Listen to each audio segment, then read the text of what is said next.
मैं हूं शाम और आप देख रहे हैं SBJ न्यूज।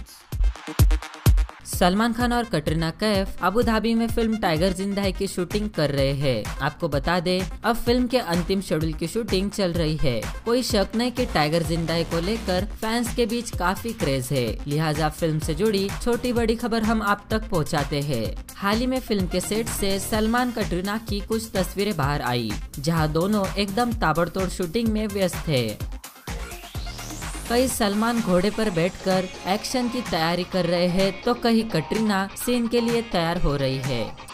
सूत्रों की माने तो सलमान टाइगर जिंदा है को लेकर काफी सीरियस हो चुके हैं और फिल्म की सफलता के लिए प्लानिंग भी बना रहे हैं।